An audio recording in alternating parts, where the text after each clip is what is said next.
बहुत समय पहले की बात है। एक घना जंगल था, हरा भरा, जीवों से भरा हुआ, लेकिन नेतृत्वहीन।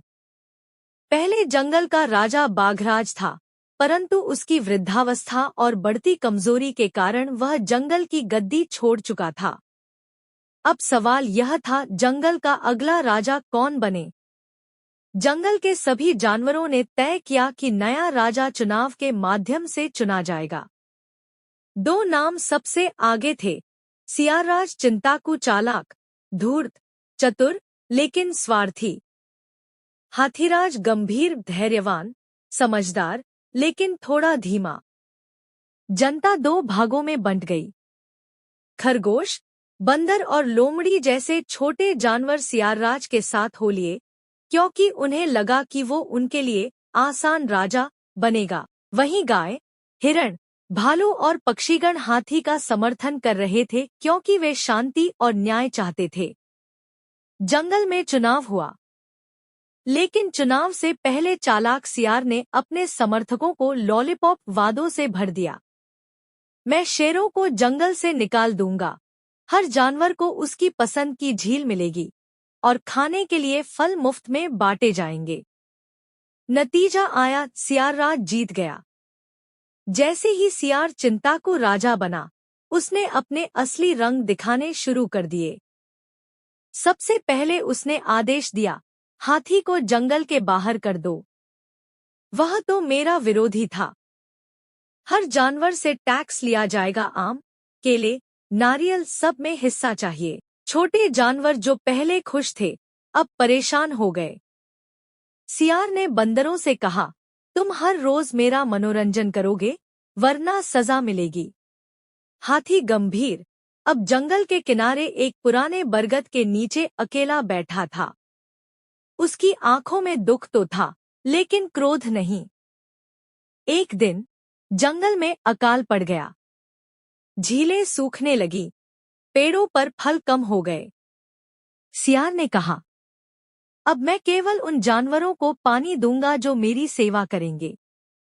पूरे जंगल में हाहाकार मच गया। कुछ युवा जानवर, एक बंदर, एक हिरण और एक मैना, चुपचाप हाथी के पास आए। बंदर बोला, हमें आपकी जरूरत है, गंभीर जी। जंगल में फिर से न्याय चाहिए। हाथी ने मुस्कराकर कहा, राजा बनना मकसद नहीं, सेवा करना धर्म है। लेकिन अगर सब मिलकर सच का साथ देंगे, तो बदलाव संभव है। गंभीर हाथी ने जंगल की बुद्धिमान मछली, उगते सूर्य के तोते और ऊंचाई से देखने वाले बाज को बुलाया। मिलकर उन्होंने योजना बनाई। सत्य की सभा, एक ऐसा आयोजन जहां जंगल का हर प्राणी बोलेगा और सियार को जवाब देना होगा। सत्य की सभा जंगल के केंद्र में हुई। सियार भी आया, आत्मविश्वास से चूर। मैना चिल्लाई, राजा, आपने हमें धोखा दिया। बंदर ने कहा, आपने वादा किया था, अब हमें पेड़ों से भी उतार दिया है।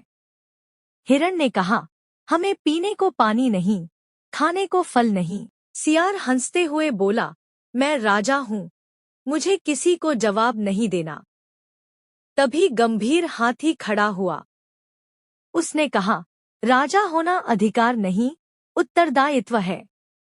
जो राजा अपने ही नागरिकों को तकलीफ दे, वह जंगल का सेवक नहीं, शासक है।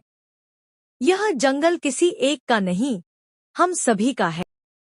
फिर हाथी ने जंगल के संविधान की एक पुरानी शिला दिखाई, जिस पर लिखा था, जंगल का राजा वह होगा जो सबसे पहले अपनी भूख को त्यागे और सबकी सेवा करे। सभी जानवरों ने एक स्वर में कहा, हम फिर से चुनाव चाहते हैं, लेकिन इस बार सच्चाई के आधार पर। नया चुनाव हुआ। इस बार कोई वादा नहीं, केवल विश्वास था। हाथी गंभीर भारी बहुमत से जीता। सियारराज चिंताकू को सजा नहीं दी गई, बल्कि उसे एक छोटी सभा का प्रभारी बनाया गया, ताकि वह भी सीखे कि शासन क्या होता है। हाथी ने पहले दिन ही घोषणा की, हर जानवर को जल और भोजन मिलेगा। राजा का काम सेवा है, शासन नहीं। सच और सहयोग ही हमारे जंगल की नींव है। पूरे जंगल में उत्सव हुआ। जुगनू रात भर नाचे, मोर झूम उठे। वह दिन आज भी प्रजातंत्र दिवस के रूप में मनाया जाता है।